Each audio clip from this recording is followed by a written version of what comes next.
There's nothing like Broadway, no, nothing at all. Hello and welcome to the Nothing Like Broadway mini podcast. I'm your host, writer-composer David Rackoff of the upcoming off-Broadway musical Nothing Like Broadway. And on today's mini podcast, I'm going to teach you how to read music in 5 minutes. So obviously, there's some hyperbole in that, but I am going to try to give you a basic handle that will help. Like if you're an actor who has a musical theater audition coming up, or if you're like in a choir or a church choir or something, and you want to have the sort of really, really broad strokes of what will sort of help you get a foothold. So the first concept that I just want to explain is that reading music is like learning a language.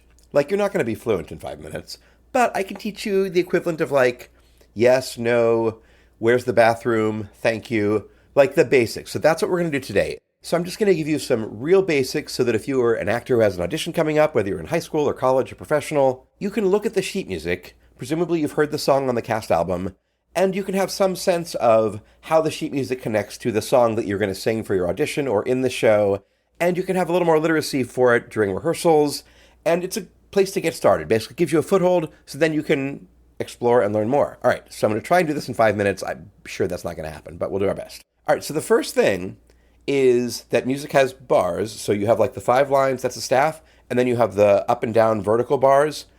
Immediately to the right of the bar is where the main beat is. And this might be obvious to many people, but basically the way that I explained it to a friend of mine recently, who doesn't read music and is not a musician at all, I was like, the dot to the right of the up and down line is the big boom. So again, very basic, but the dot to the right of the up and down bar is the big boom. And so that's the first thing you can do, is you can just go through and just realize, okay, so on this sheet music, whenever I see a vertical bar, the dot that's to the right of that and the word that's to the right of that is going to be the beat. So even if there's more going on than that, that will at least give you some sort of grounding, so you can try to stay with the music. If the music director says, bar 37, you know that if you're starting at the beginning of a bar, that's the big boom. And then if it's 4/4, it's going to be 1, 2, 3, 4, big boom, 2, 3, 4, boom, 2, 3, 4, right? So that's enough to sort of help you out, just to keep your place when you are learning a new song. The second thing is we're going to look at the key. So on the left side of the sheet music, there's a treble clef, which you probably know what it is, a squiggly curly Q thing. And then to the right of that, there's either going to be nothing, which means it's the key of C, or there'll be some sharps or some flats, which look like hashtags for sharps and lowercase b's for flats. So if there's 3 flats, the flat's like the little lowercase b, if there's 3 of those, it's always going to be in the key of E flat. So you don't need to figure out where they all are. You can just look up key with 3 flats, E flat. Or it could actually be the relative minor, but don't worry about that for right now. We're just learning the basics of it. So if there's 4 sharps, you just look that up, and you know all of a sudden that you are in the key of E major. And so what that gives you is that tells you, because the name of the key, let's go back to E flat, is E flat. That means that an E flat is your home note. And so even if you don't know anything about music, you can feel that, oh, the E flat is the home note. That's often where the song will start, maybe where the song will end. And so what you're going to do is take your sheet music out and go through and just circle every single E flat that you are singing, like in the vocal line. So every time there's an E flat, the E flat could be at the very bottom on the bottom line of the staff. It could be at the top space of the staff. Circle all of those, even like the little short notes. Every time you have an E flat, you're going to go through and circle that in your whole song. Between that and knowing where the big boom is, immediately after the bar, that's enough to ground you. Again, you're not sight singing a song that you don't know, but if you have a song that you've heard the album of, you kind of are familiar with it, and then you have the sheet music and you're like, this is too many dots, it's confusing. All of a sudden now you know that every time there's an E flat, you've circled it, that's your home note, and that every time you see a dot to the right of the bar is the big boom.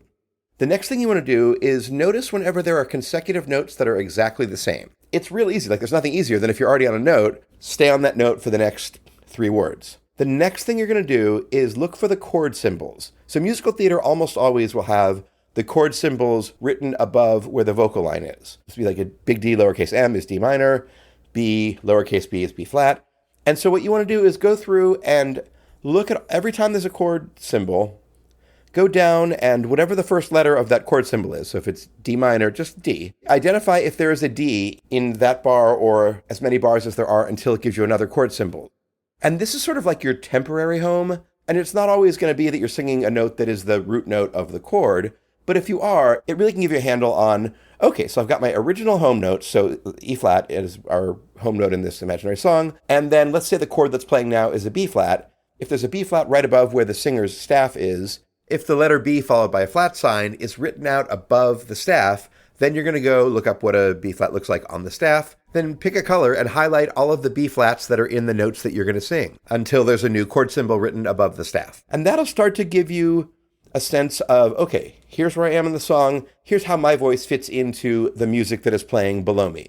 When I was first singing like a million years ago, I would sometimes try to like tune out the piano in my brain because I'm like, okay, I know the melody, I'm just going to sing the melody. But it's like, no, that's the opposite. You want to use the piano or whatever is being played to help you be in tune and have the right note. The next thing I would say to do is to go through and mark where you're going to be breathing. So whenever in the song, especially if it's like a part where it's like a long time without a breath, you've got to put a breath in there. So rather than just trying to do it on the fly, like while you're singing it and then you forget to breathe and then you're out of breath and then you're going to go flat, is just go through and be like, okay, in the dispassionate, cold, hard light of day, I really know that I'm going to need a breath before this big note. Should I put it at the beginning of the line or should I just take a breath right before the big note because I'm going to need it? Put that, put it in pencil because you might change it during rehearsal, but you definitely want to remind yourself where you need to breathe because one of the biggest reasons that we go flat when we're singing is that we're just out of breath and we can't support the sound that's coming out of our mouth, and so it just kind of drifts down. The next little tip for translating your sheet music into something that makes sense for you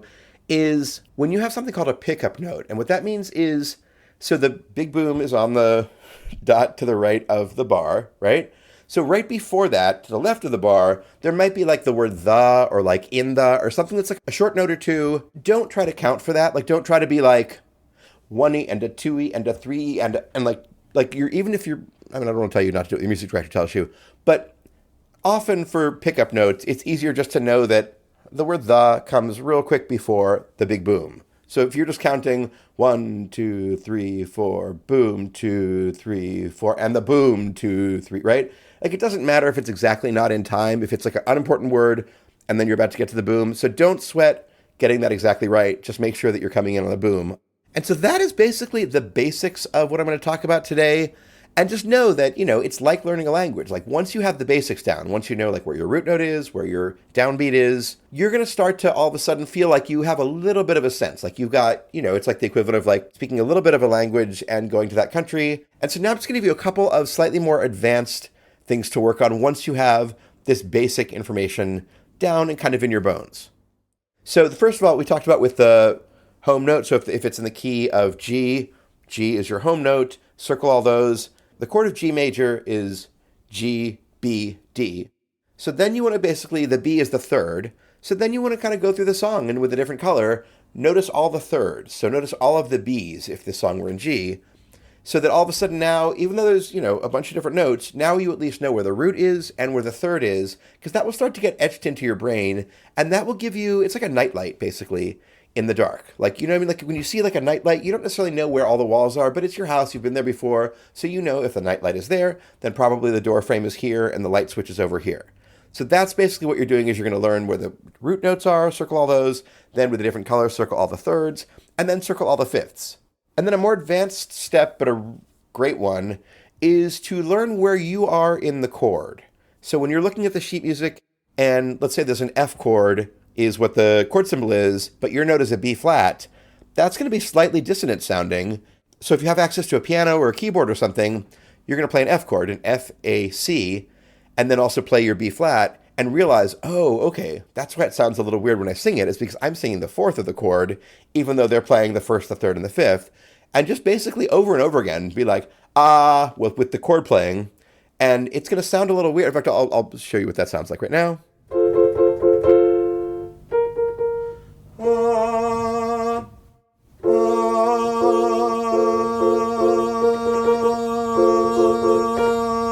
Right, so it sounds a little crunchy, a little weird, but kind of cool. But so once you get used to that, all of a sudden, instead of trying to either tune out what the piano's playing or trying to like find your note in what the piano's playing, because it's not in this instance, is you're going to see, okay, this is what it sounds like when I'm singing the fourth of a chord and they're playing the first, the third, and the fifth. If there are unusual time signatures, so kind of anything other than like 4/4 or 3/4, just watch a YouTube video and practice clapping. especially if it's like a real weird one, like 7/4 or something. When you have a weird time signature, it's almost impossible to like feel it until you really go through and just, I mean, again, watch a YouTube video. There's a million of them on any time signature you can think of, and they'll just be like 1, 2, 3, 4, 2, 2, 3, 1, 2, 3, 4, 2, 2, 3. Right? That's 7/4. I love 7/4, but it is definitely one that throws actors for a loop. But once you get it, you get it. And then my last sort of advanced tip is learn the song that you're working on inside and out, and learn fewer songs, but learn those songs better.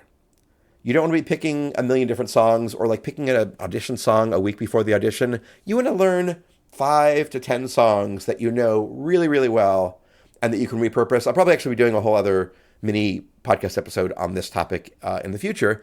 But for now, I think that basically gives you the sort of fundamentals of getting a foothold in reading music when you have a new song to learn. So I'm going to take a quick look at She Used to Be Mine from Waitress, and we can just go through and just look at that and just do the steps that I just said. So first we're going to look at the sheet music for this. I'm going to notice that it's in 3/4, which is just 1, 2, 3, 1, 2, 3, 1, 2, 3, 1, 2, 3. And now we're going to look at the key. On the left, where the squiggly Q treble clef is, there is a lowercase b in the very middle line of the staff. So there's only one flat. I can just look up online, clicky, clicky, click, one flat. So we're in the key of F. Technically, we could also be in the key of D minor, but don't worry about that right now. Just that's for later. If it sounds like it's really minor and you're confused, talk to a musical friend of yours. So one flat generally means we are in the key of F. So the first thing I'm going to do, according to my list of easy things to do, is I'm just going to go through, and anytime I see an F, I'm going to circle it or highlight it with a special color. And you can look up what an F looks like on the staff. An F is the bottom space on the staff or the very top line on the staff. The song's not going to go that high, so it's going to be the bottom space on the staff, or if there are 3 ledger lines, which are like little small lines below the staff, sometimes a note will be lower than what the staff can show. And so that's the case in this song. There's 2 kinds of Fs. There's the below the staff is an F, or in the first space on the staff. And that's something you can just look up, but then you're going to go through every single time I see an F. So the first line of the song is, it's not simple to say. Not and sim are both Fs. Circle those. And then most days I don't recognize me. With, the word with, there's 3 ledger lines. That's an F too. So I'm going to circle that. I'm going to go through the entire song, circle all of my Fs so that you know, okay, whenever I have an F, whether it's the low version or the medium version of it, that is going to be something that will ground me and I should be able to sing that pitch correctly.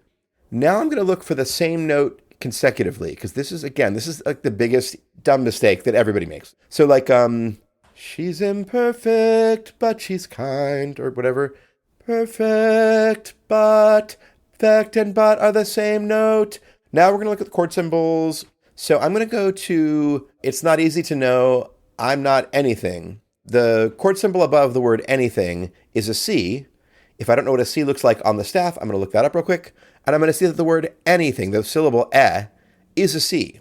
So even though it's not the root note of the whole piece, it is the root note of the chord that is being played while you are singing that word. So I'm going to circle that with a different color, or highlight that with a different color. So all of a sudden now, whenever I have the root note of the chord that's being played, I know that it's not quite as easy to find as the root note of the whole piece, but it gives you a sense of where you want to be. I'm going to mark breath marks with a comma. So now I probably already sung this song a couple times. And so I know, like, okay, I might run out of gas here, or where she holds the note for a long time toward the end that's been gone, but used to be ma, and she holds that forever.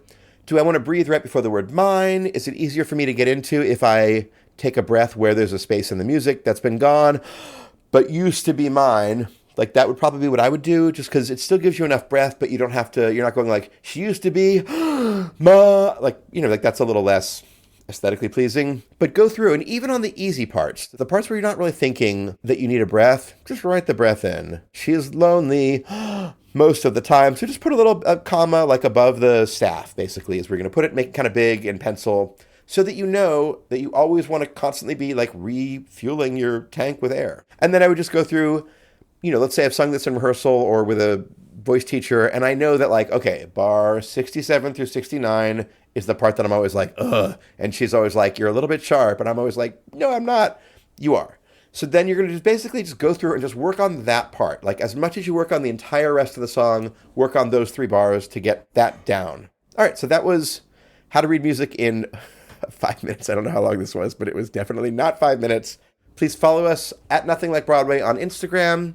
And if you have a suggestion for a topic for a mini episode or a suggestion for a song to break down on a regular episode, please email me, nothinglikeBroadway@gmail.com. Let's go out listening to a little bit of Jessie Mueller singing She Used to Be Mine.